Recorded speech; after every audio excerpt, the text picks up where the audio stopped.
الحمد للہ رب العالمین والعاقبۃ للمتقین والصلاة والسلام علی اشرف الانبیاء والمرسلین۔ اعوذ باللہ من الشیطان الرجیم۔ یا ایہا الذین آمنوا لا تدخلوا بیوتا غیر بیوتکم حتی تستأنسوا وتسلموا علی اہلها ذالکم خیر لکم لعلکم تذکرون۔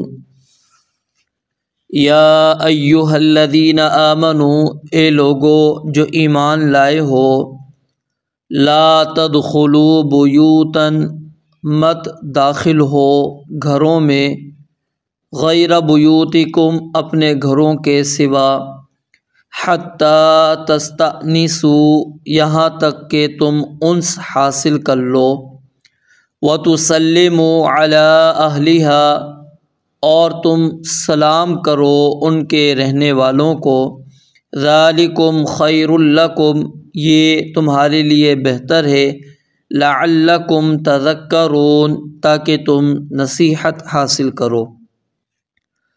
سورت کے آغاز سے ہم نے زنا اور بہتان کی حد اور اس کی مذمت کے متعلق پڑھا اور سنا ہے۔ اب یہاں سے اللہ رب العالمین ان احکامات کا تذکرہ شروع فرما رہے ہیں جن سے مردوں اور عورتوں کے ایسے میل جول کی روک تھام ہو سکتی ہو جو زنا اور بہتان کا سبب بنتے ہیں، اور ان احکامات میں سب سے پہلے گھروں میں داخلے کی اجازت، نظر کی حفاظت، پردے اور نکاح کی تاکید اور دیگر آداب کو اللہ رب العالمین نے شامل کیا ہے۔ تو اللہ رب العالمین نے یہ خطاب اہل ایمان سے کیا ہے، مومنین سے کیا ہے، کیونکہ مومنین اللہ رب العالمین کے ہر حکم کو مانتے ہیں، تسلیم کرتے ہیں، چاہے ان کو کوئی حکمت سمجھ آئے یا نہ آئے، لیکن وہ اللہ تعالیٰ کا ہر حکم تسلیم کرتے ہیں، مان لیتے ہیں، اپنے آپ کو اس کے آگے مطیع اور فرما بردار کر دیتے ہیں، اس کے آگے اپنے آپ کو جھکا دیتے ہیں۔ تو اللہ رب العالمین نے فرمایا، یا ایھا الذین آمنوا، اے ایمان والو، لا تدخلوا بیوتا غیر بیوتکم، اپنے گھروں کے سوا اور گھروں میں داخل نہ ہو، یعنی اپنے گھروں میں داخلے کے وقت اجازت کی ضرورت نہیں ہے، جہاں پر انسان اکیلا رہتا ہو یا وہ بیوی کے ساتھ رہتا ہو۔ لیکن افضل اس میں بھی یہی ہے کہ وہاں بھی داخلے سے پہلے کسی طرح گھر والوں کو اپنی آمد کے متعلق آگاہ کر دے کہ میں آ چکا ہوں۔ کیوں؟ ممکن ہے کہ وہ ایسی حالت میں ہو جس میں خاوند کا دیکھنا انہیں پسند نہ ہو۔ سیدنا عبداللہ ابن مسعود رضی اللہ تعالیٰ عنہ کی بیوی ہیں زینب رضی اللہ تعالیٰ عنہ، وہ بیان فرماتی ہیں سیدنا عبداللہ بن مسعود رضی اللہ تعالیٰ عنہ کے متعلق کہ اذا جاء من حاجت فانتہا الی الباب تنحنح وبزق کراہۃ ان یہجم منا علی امر یکرہہ، کہ جب سیدنا عبداللہ رضی اللہ تعالیٰ عنہ کسی کام سے فارغ ہو کر گھر آتے تو دروازے پر آ کر کھانستے اور تھوکتے کہ کہیں ان کی نظر ہماری کسی ایسی چیز پر نہ پڑ جائے جو انہیں ناپسند ہو۔ اور اس روایت کو امام ابن جریر نے اپنی تفسیر کے اندر نقل کیا ہے، اور امام ابن کثیر رحمۃ اللہ علیہ نے اس کی سند کو صحیح قرار دیا ہے۔ تو اس حدیث کے اندر کیا بات ثابت ہوئی؟ یعنی سیدنا عبداللہ بن مسعود رضی اللہ تعالیٰ عنہ کا عمل کیا تھا کہ وہ وہاں پر آ کر کھانستے تھے تاکہ گھر والوں کو اطلاع ہو جائے کہ میں آ چکا ہوں۔ اب یعنی کسی بھی انداز سے آپ گھر میں داخل ہونے سے پہلے اپنی آمد کی اطلاع ان کو دیں، اور اس خاص طور پر جب رات کے وقت آپ نے آنا ہے تو اس وقت داخل نہیں ہونا جب تک کہ آپ اپنے گھر والوں کے پاس اطلاع نہ بھیجیں، اور اگر آپ کچھ عرصے کے بعد آ رہے ہیں، وہ 2 دن کے بعد ہے، 3 دن کے بعد، ہفتے کے بعد، مہینے، سال کے بعد آپ آ رہے ہیں، تو آپ اچانک نہ آئیں بلکہ بتلا کر آئیں صحیح بخاری کے اندر روایت موجود ہے، آپ علیہ الصلوۃ والسلام نے فرمایا کہ اذا اطال احدکم الغیبۃ فلا یترک اہلہ لیلا، کہ جب بھی تم میں سے کوئی شخص زیادہ عرصہ گھر سے غائب رہنے کے بعد وہ گھر میں آئے تو وہ گھر والوں کے پاس رات کو نہ آئے، رات کو نہ آئے۔ مطلب کیا ہے کہ دن کو اگر آپ آئے ہیں تو وہ مسئلہ الگ ہوتا ہے، رات کا مسئلہ الگ ہوتا ہے، کیونکہ رات اللہ رب العالمین نے وہ رکھی ہے وَجَعَلْنَا نَوْمَكُمْ سُبَاتًا وَجَعَلْنَا اللَّيْلَ لِبَاسًا، رات لباس ہے، رات کو لباس ہے۔ اور عموماً جو میاں بیوی کے آپس کے معاملات ہوتے ہیں وہ بھی کیا ہیں، رات میں ہوتے ہیں۔ تو اس لیے کوئی اچانک تم آؤ تو تمہاری عدم موجودگی میں وہ صفائی کا اس نے وہ اہتمام نہیں کیا، کیونکہ حدیث کے اندر اس چیز کی وضاحت موجود ہے۔ آپ نے فرمایا تاکہ جو غائب شدہ تھی، یعنی جس کا خاوند غائب تھا، موجود گھر میں نہیں تھا، وہ اپنے صفائی وغیرہ وہ کر لے، بالکل صاف ہو جائے، خاوند کے لیے تیار ہو جائے۔ اور اسی طرح نبی علیہ الصلوۃ والسلام نے فرمایا کہ جب تم بیوی کے متعلق فرمایا کہ بہترین بیوی کون سی ہے کہ جب خاوند اس کی جانب دیکھے تو سرت ہو، وہ اس کو خوش کر دے، اس کا دیکھنا، اس کو مسکرانا، اس کا ملنا اس کو خوشی کا باعث ہو، خاوند اس کو دیکھ کر ناگواری محسوس نہ کرے۔ تو جب لمبے عرصے کے بعد آئیں گے تو آپ نے فرمایا فلا یترک اہلہ، تو اپنے گھر والوں کے پاس رات کے وقت نہ آئے۔ اور صحیح مسلم کے اندر یہ الفاظ بھی زائد ہیں اور اس کے اندر حکمت بھی موجود ہے، تو اس حکمت کو اگر ہم دیکھیں گے تو پھر وہ دن کے اندر بھی یہ حکمت چلے گی کہ آپ نے اچانک نہیں آنا۔ ہمارے ہاں یہی ہوتا ہے کہ ہم سرپرائز کے نام پر وہ ہم آ کر اس طرح چھاپا مار لیتے ہیں، یہ غلط بات ہے۔ سرپرائز نہیں اس کو کہتے، ہو سکتا ہے پھر آپ کو یہ سرپرائز مل جائے۔ تو اس لیے بہتر یہی ہے کہ جب بھی آپ آئیں تو اطلاع دے کر آئیں۔ اب تو موبائل کی ہمارے پاس بڑی سہولت ہے، اس کے ذریعے سے ہم اطلاع دے دیں، میسج کر دیں، کال کر دیں کہ جی میں آج آؤں گا، میں آج پہنچ رہا ہوں، کل پہنچ رہا ہوں، اطلاع آپ اس کو دے دیں فلاں وقت تک میں پہنچ رہا ہوں، تاکہ وہ جو اس نے بن سمر کر آپ کے لیے تیار ہونا ہے وہ تیار ہو سکے۔ تو نبی علیہ الصلوۃ والسلام نے منع فرمایا ان یطرق الرجل اہلہ لیلا، کہ رات کے وقت انسان اپنے گھر والوں کے پاس آئے جب وہ گھر والوں سے زیادہ عرصہ غائب تھا۔ کیوں؟ یتخونہم او یلتمس اثراتہم، کہ وہ اچانک آ کر گھر والوں کی خیانت یا پھر ان کی غلطی تلاش کر لے۔ مقصود اس کا کیا ہو کہ میں جاؤں گا، اچانک جاؤں گا، دیکھوں گا گھر میں کون ہوتا ہے، تاکہ میرے پیچھے یہ کیا کرتی ہے پتہ لگے، کس طرح زندگی یہ میرے پیچھے گزار رہی ہے، کون آتا ہے کون جاتا ہے، تاکہ میں ان کی خیانت کو تلاش کر سکوں، تاکہ میں ان کی غلطیوں کو تلاش کر سکوں۔ نبی علیہ الصلوۃ والسلام نے فرمایا کہ نہیں، پہلے آپ اطلاع دیں اس کے بعد آئیں۔ اسی طرح نبی علیہ الصلوۃ والسلام کا معمول ہوتا تھا جب آپ جنگ وغیرہ سے واپس آتے، غزوے سے واپس آتے، تو مدینہ کے اندر داخل ڈائریکٹ نہیں ہوتے تھے، بلکہ پہلے آپ اطلاع دینے کے لیے مدینہ میں بھیج دیا کرتے تھے کسی کو کہ جاؤ آپ اطلاع دے دو کہ قافلہ جنگ سے واپس آ چکا ہے۔ اور اس کے اندر بھی حکمت یہی ہوتی تھی، ایک تو کیا ہے وہ استقبال بھی مقصود ہوتا تھا کہ آ جائیں، وہ اپنے بھائی خاوند وغیرہ جو بھی جنگوں میں گئے تھے وہ ان کے متعلق اگر معلومات لینی ہے، کوئی نہیں آیا تو اس کے متعلق معلومات وغیرہ ہو۔ اور دوسرا کیا ہے کہ بیوی جو ہے وہ اپنے آپ کو بنا کر سنوار کر وہ تیار کر دے۔ اسی طرح نبی علیہ الصلوۃ والسلام کے ایک صحابی ہیں، وہ بغیر اجازت اور بغیر اطلاع کے گھر کے اندر وہ آ گئے، انہوں نے اطلاع نہیں کی، بیوی کو بتلایا نہیں اور آ گئے، اور نئی ان کی شادی ہوئی تھی، اور جب آئے تو دیکھا کہ بیوی جو ہے وہ گھر سے باہر ہے، گھر سے باہر کھڑی ہے، تو ان کے ہاتھ میں نیزہ تھا، جب جا کر دیکھا تو اندر سانپ تھا، انہوں نے اس سانپ کو نیزے کے ساتھ مارا، اور مار کر جو ہے وہ گھر کے صحن میں جا کے اس کو نیزے کو گاڑ دیا۔ اب وہ صحابیہ بیان فرماتی ہیں کہ مجھے علم نہیں ہے کہ پہلے میرے خاوند فوت ہوئے یا پہلے وہ سانپ مرا تھا، اور پھر نبی علیہ الصلوۃ والسلام نے منع فرما دیا کہ جب گھر کے اندر کوئی ایسی چیز دیکھو تو تم اس کو پہلے کہو جانے کا، اگر وہ نہیں جاتی تو پھر اس کو مار دو، کیونکہ شیطان جو ہے وہ مختلف شکلیں بدل کر تمہارے گھر کے اندر داخل ہو سکتا ہے۔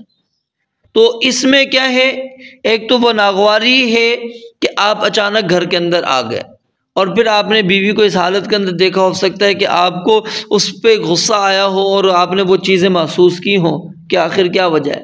تو پھر شیطان ہے، شیطان وہ کسی کی بھی شکل اختیار کر سکتا ہے، کسی کی بھی شکل اختیار کر سکتا ہے. تو اب وہ اس وجہ سے تم کوئی ایسی غلطی نہ کر بیٹھو، تو اس لیے فرمایا کہ تم اجازت کیا نام ہے، تم جب بھی گھر پر آؤ تو تم اطلاع دے کر آؤ. اور فرمایا لا تدخلوا بیوتا غیر بیوتکم حتی تستأنسوا. انس تستأنسوا اس کا معنی کیا ہوتا ہے؟ یہاں تک کہ تم انس حاصل کر لو. یعنی اس میں صرف اجازت حاصل کرنے کا مفہوم شامل نہیں ہے، بلکہ تم یہ بھی معلوم کر سکو کہ گھر میں کوئی ہے بھی یا نہیں ہے، اور ہے تو اسے تمہارا آنا پسند بھی ہے یا تمہارا آنا ناگوار ہے. کیا ہے؟ تاکہ تم اس کو محسوس کر سکو، اچھی طرح انس محسوس کر سکو. اور اجازت مانگنے کا طریقہ کیا ہے؟ بنو عامر کا ایک شخص آیا اور اس نے کہا اللہ کے نبی علیہ السلام میں آپ کے پاس آنا چاہتا ہوں. تو آپ نے اپنے خادم کو کہا کہ جاؤ اس کو اجازت مانگنے کا طریقہ سکھاؤ. اب آپ نے بلند آواز سے کہا تو اس نے خود نے آدمی نے سن لیا، اور اس نے اسی طریقے سے آپ کو کہا کہ السلام علیکم ادخلوا، کہ آپ پر سلامتی ہو، کیا میں داخل ہو سکتا ہوں؟ تو یعنی پہلے کیا کرنا ہے؟ ہم نے سلام کرنا ہے. اور اس قرآن مجید کے اندر پہلے کیا ہے کہ پہلے اجازت مانگو پھر آپ سلام کرو، لیکن کیا ہے پہلے آپ نے سلام کرنا ہے اس کے بعد اجازت مانگنی ہے. اور السلام قبل الکلام، غالباً اس طرح کی روایت کے الفاظ ہیں یا پھر اس سے ملتے جلتے الفاظ ہیں. وہ کیا ہے؟ سلام بات سے پہلے، یعنی جب بھی آپ نے گفتگو کرنی ہے اس سے پہلے سلام کہنا ہے. اور اسی طرح ایک شخص تھے کلدہ بن حنبل، وہ کہتے ہیں کہ میں نبی علیہ السلام کے پاس گیا اور آپ کے پاس میں سیدھا چلا گیا، میں نے نہ سلام کیا نہ آپ سے اجازت مانگی. تو نبی علیہ السلام نے کہا کہ ارجع فقل السلام علیکم، کہ واپس پلٹ جاؤ اور جا کر کہو کہ سلامتی ہو تم پر، یعنی پہلے سلام کرو اس کے بعد تم گھر کے اندر داخل ہو. اسی طرح اجازت آپ نے جو مانگنی ہے وہ زیادہ سے زیادہ 3 مرتبہ مانگنی ہے. 3 مرتبہ مطلب آپ اجازت مانگیں گے، گھر پہ دستک دیں گے، بیل بجائیں گے، ڈور بیل بجائیں گے، جو بھی ہے طریقہ. تو اگر آپ 3 دفعہ جب آپ نے دستک وغیرہ دے دی، اب کوئی نہیں آ رہا، تو آپ واپس ہو جائیں وہاں سے، آپ وہاں سے واپس چلے جائیں. اب مزید 4تھی مرتبہ بجانے کی ضرورت نہیں. اسی طرح ابو موسیٰ اشعری رضی اللہ تعالیٰ عنہ کا ایک واقعہ ہے، بڑا معروف واقعہ ہے. وہ سیدنا عمر رضی اللہ تعالیٰ عنہ کے پاس آئے گھر میں، اور انہوں نے اسی طرح 3 مرتبہ دستک دی. تو عمر رضی اللہ تعالیٰ عنہ کو نکلنے میں تھوڑی تاخیر ہو گئی. 3 مرتبہ انہوں نے دستک دی اور دیکھا کہ کوئی بھی جواب اندر سے نہیں آ رہا، تو وہ واپس ہو گئے. تو سیدنا عمر رضی اللہ تعالیٰ عنہ اتنے واپس وہ گھر سے نکلے تو دیکھا کہ آپ نے ابو موسیٰ اشعری تھے اور وہ جا رہے ہیں واپس. ان کو آواز دی اور کہا کہ کیا مسئلہ ہے؟ دروازے پہ دستک دیتے اور چلے جاتے ہو واپس. انہوں نے کہا میں نے نبی علیہ السلام سے سنا ہے، آپ نے فرمایا کہ 3 مرتبہ اجازت مانگو، اگر اجازت مل جائے ٹھیک ہے، وگرنہ واپس ہو جاؤ. کہتے ہیں یہ حدیث کہاں پر ہے؟ میں نے تو نہیں سنی، اور اگر تم نے نہیں بیان کی، اس کو بیان کرنے والا کون ہے، کس سے آپ نے سنی ہے، تو میں آپ کو کوڑے ماروں گا. اس میں سیدنا عمر کا یہ نہیں تھا کہ آپ وہ خبر واحد نہیں مان رہے تھے. کچھ لوگ یہاں پر یہ دلیل پیش کرتے ہیں کہ سیدنا عمر رضی اللہ تعالیٰ عنہ کے نزدیک خبر واحد حجت نہیں تھی. حالانکہ ایسی بات نہیں ہے، خبر واحد ان کے نزدیک حجت تھی، لیکن کیا ہے وہ تحقیق کرنا چاہتے تھے، احتیاط کرنا چاہتے تھے، کہ کیونکہ انہوں نے یہ معاملہ نہیں سنا تھا، ان کے علم میں یہ مسئلہ نہیں تھا، تو اب ظاہر ان کے لیے ایک نیا مسئلہ تھا. اب اس کی وہ پوری تشریح چاہتے تھے، پوری توضیح چاہتے تھے، وضاحت چاہتے تھے کہ آخر یہ سیدنا ابو موسیٰ اشعری کو تو غلطی نہیں لگی ہوئی، یہ ایسی چیز ہے کہ بعد میں دوسروں کے بھی کام آنی ہے. کوئی ایسا نہ ہو کہ انہوں نے کوئی غلط ایسا طریقہ اپنا لیا ہو اور شریعت کے اندر وہ چیز موجود نہ ہو. اس لیے وجوہات تھیں کئی، جس کی وجہ سے سیدنا عمر رضی اللہ تعالیٰ نے ان کو کہا کہ مجھے اس پر دلیل پیش کرو. تو وہ آئے، پھر سیدنا ابو موسیٰ اشعری، انصار کی مجلس تھی غالباً یا مہاجرین کی مجلس تھی، ان کے اندر آئے تو پریشان تھے. انہوں نے کہا کیا معاملہ ہے؟ کہا کہ یہ معاملہ ہے. اور عمر رضی اللہ تعالیٰ عنہ سے گھبرایا بھی کرتے تھے صحابہ کرام رضوان اللہ علیہم اجمعین، کیونکہ سیدنا عمر رضی اللہ تعالیٰ عنہ تھوڑے جلالی شخص تھے. تو انہوں نے کہا پریشان ہونے کی کیا بات ہے، ہماری مجلس میں جو سب سے چھوٹا ہے آپ اس کو بھی اٹھا کر لے جائیں، وہ بھی اس مسئلے کے بارے میں آ کر بتلا دیں گے سیدنا عمر کو. سیدنا عمر کو نہیں پتا تو یہ چھوٹا بچہ بھی آپ کو جا کر بتائے گا۔ تو پھر انہوں نے جا کر بتلایا۔ تو بہرحال مقصود کیا ہے کہ 3 مرتبہ اجازت ہم نے مانگنی ہے، اگر 3 مرتبہ دستک دینی ہے، بیل ڈور بجانا ہے، نہیں تو واپس ہو جانا ہے۔ اور اسی طرح جب آپ دروازہ کھٹکھٹائیں گے یا آپ سلام کہتے ہیں تو اگر گھر والوں میں سے کوئی آ کر آپ سے پوچھ لے کہ جی کون ہے اندر سے، جیسے خواتین پوچھ لیتی ہیں جی کون، تو ہم کیا جواب دیتے ہیں؟ جی میں نہیں کہنا، آپ نے اپنا تعارف کروانا ہے، اور اپنا تعارف بھی اس نام کے ساتھ کروائیں جو نام آپ کا معروف ہے، جس سے وہ پہچانتے ہوں، جو آپ کا نام یعنی چل رہا ہے، جس سے آپ کا تعارف ہو، وہ پہچان سکیں آسانی کے ساتھ کہ کون آیا ہے، وہ نام آپ نے بتلانا ہے۔ یہ نہیں کہ آپ نے ایسا نام بتلانا ہے جس سے ان کو اطلاع ہی نہ ہو، وہ سمجھ ہی نہ پائیں کہ کون ہے۔ تو جابر رضی اللہ تعالیٰ عنہ بیان فرماتے ہیں کہ میں نبی علیہ الصلوۃ والسلام کے پاس ایک قرض کے سلسلے میں آیا جو میرے والد کے ذمے تھا، تو میں نے دروازہ کھٹکھٹایا۔ آپ علیہ الصلوۃ والسلام نے پوچھا کہ من ذا؟ فقلت انا، فقال انا۔ تو نبی علیہ السلام نے پوچھا کون ہے؟ تو میں نے کہا میں ہوں۔ آپ نے فرمایا میں گویا کہ آپ نے اس کو ناپسند کیا کہ میں کیا ہوتا ہے، بتلاؤ کہ میں کون ہوں، میں جابر ہوں، وضاحت کریں، اپنی نام کی وضاحت کر دیں کہ میں فلاں شخص آیا ہوں۔ تو ہم بھی اکثر یہی کہہ دیتے ہیں جی کون؟ جی میں ہوں، دروازہ کھولیں۔ ٹھیک ہے، آپ دروازہ بجا رہے ہیں، اگر گھر والوں نے اندر سے پوچھ لیا تو آپ بتلا دیں کہ کون ہوں، دروازہ کھولیں۔ ٹھیک ہے، یا پھر آپ اپنے گھر کے اندر ہیں تو پھر آپ اس کو اطلاع کر دیں وہ کس طرح ہے، وہ آپ کی کھانسی یا کوئی ایسی آواز جس سے وہ پہچان سکتے ہو۔ تو دوسروں کے گھروں کے اندر جب بھی آپ نے اجازت مانگنی ہے تو آپ نے اس کے اندر پورا تعارف اپنا کروانا ہے۔ اور اسی طرح جب آپ نے گھر پر دستک دینی ہے تو دروازے کے بالکل سامنے نہیں کھڑا ہونا، بلکہ آپ نے دروازے کی دائیں طرف یا بائیں طرف ہو جانا ہے۔ کیوں؟ فَإِنَّمَا الْإِسْتِئْذَانُ مِنَ النَّظْرِ، کیونکہ اجازت جو رکھی گئی ہے اس کی وجہ کیا ہے؟ دیکھنا ہی ہے۔ جب ظاہر آپ دروازے کے سامنے کھڑے ہوں گے، دروازہ کھلے گا تو آپ کی گھر کے اندر نظر پڑ جائے گی، تو جو مقصود ہے وہ فوت ہو جائے گا۔ تو مقصود جب فوت ہو گیا تو پھر اجازت کیوں؟ مقصود تو یہی ہے نا کہ آپ کے اندر رہنے والے افراد پر نظر نہ پڑے، جو خواتین اندر بیٹھی ہیں ان کی بے پردگی نہ ہو، ان کے اوپر آپ کی نظر نہ پڑے۔ تو دروازے کو دستک دینے کے بعد ہمیشہ دروازے سے سائیڈ کے اندر آپ نے کھڑے ہو جانا ہے، اس کے سامنے نہیں کھڑے ہونا۔ اور اسی طرح کسی کے گھر کے اندر جھانکنا، وہ سوراخ کے ذریعے سے بندہ دستک دیتا ہے، ساتھ میں جھانک رہا ہوتا ہے جی دیکھوں کوئی آ رہا ہے نہیں آ رہا، یہ طریقہ بھی درست نہیں ہے۔ یا کوئی دراڑ وغیرہ وہاں سے وہ دیکھ رہا ہے کہ جی کوئی آ رہا ہے نہیں آ رہا، تو یہ بالکل طریقہ غلط ہے۔ اور خاص طور پہ بچے مطلب اس چیز کے اندر وہ ہوتی ہے، ظاہر ہے بچپن سے ہی عادت پڑتی ہے، تو ان کو بھی اس کے متعلق آگاہ کرنا چاہیے، بتلانا چاہیے کہ آپ نے دروازے سے جھانکنا نہیں ہے۔ اور اگر کوئی بندہ اس طرح جھانک رہا ہے آپ کے گھر سے تو پھر آپ مار دے دیں۔ اب اس کے اندر شرط یہ ہے کہ آپ نے دروازہ بند کیا ہوا تھا، ٹھیک ہے، پردے کا آپ نے اہتمام کیا تھا، دروازہ بند کیا ہوتا، پھر کوئی بندہ جھانک رہا ہے، لو اطلع فی بیتک احد ولم تأذن له، اور آپ نے اس کو اجازت نہ دی ہو، وہ جھانک رہا ہو، خذفتہ بحصاۃ، تو آپ علیہ الصلوۃ والسلام نے فرمایا آپ نے کوئی کنکر پھینک کر مارا، ففقعت عینہ، اور اس کی آنکھ کو آپ نے پھوڑ ڈالا، ما کان علیک من جناح، تو آپ پر کوئی گناہ نہیں ہے، یعنی آپ سے کوئی قصاص، کوئی دیت، کچھ بھی آپ سے نہیں لی جائے گی، کیونکہ اس کے اندر غلطی کس کی ہے؟ اس شخص کی ہے کہ وہ کیوں دوسرے کے گھروں کے اندر جھانک رہا ہے، وہ گھر کے اندر کیوں جھانک رہا ہے۔ تو اگر آپ نے کوئی چیز پھینک کر مار دی، اس کے لگ گئی، آنکھ پھوڑ دی، تو کوئی قصاص اور کوئی دیت اس کے متعلق نہیں ہے۔ ہاں اگر دروازہ کھلا ہوا ہے، انہوں نے چوپٹ کھولا ہوا ہے، بالکل دروازے کھولے ہوئے، گزرتے آپ کی نظر پڑ گئی تو ایک نظر تو معاف ہے، وہ تو پھر ان کی غلطی ہے کہ انہوں نے دروازہ کیوں کھول کے رکھا ہوا ہے، تو اس کے اندر پھر ان کی غلطی، وہ آپ کی غلطی نہیں ہے۔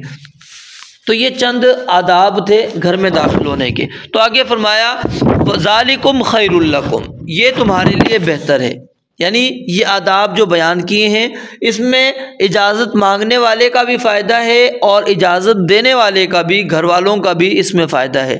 کیوں؟ لعلکم تذکرون، تاکہ تم نصیحت حاصل کرو، یعنی جس طرح تمہیں دوسروں کا بغیر اجازت تمہارے گھر میں آنا تمہیں برا محسوس ہوتا ہے، اسی طرح دوسروں کے گھروں میں تمہارا بلا اجازت داخل ہو جانا ان کو بھی برا محسوس ہوتا ہے۔ اور جس طرح تم جو چیزیں ناپسند کرتے ہو دوسرا بھی ناپسند کرتا ہے، لیکن افسوس ہے کہ آج مسلمانوں نے اس حکم کو چھوڑ دیا اور ہم جو ہے ایسے ہی گھروں کے اندر داخل ہو جاتے ہیں، رشتہ داروں کے گھر، ہمسائے بلکہ اجنبیوں کے تک کے گھروں میں بغیر اجازت کے ہم داخل ہو جاتے ہیں۔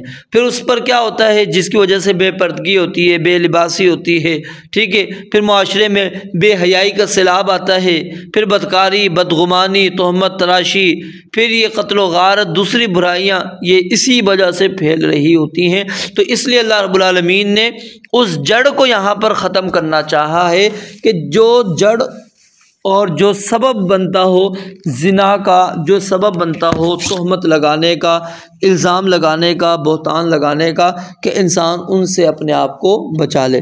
تو اس لیے جب بھی آپ نے کسی کے گھر میں جانا ہے تو آپ نے ان آداب کو مد نظر رکھنا ہے، اس سے پہلے کسی کے گھر کے اندر داخل نہیں ہونا۔ رب العالمین سے دعا ہے اللہ تعالیٰ سمجھنے عمل کرنے کی توفیق عطا فرمائے۔ وآخر دعوانا ان الحمد للہ رب العالمین۔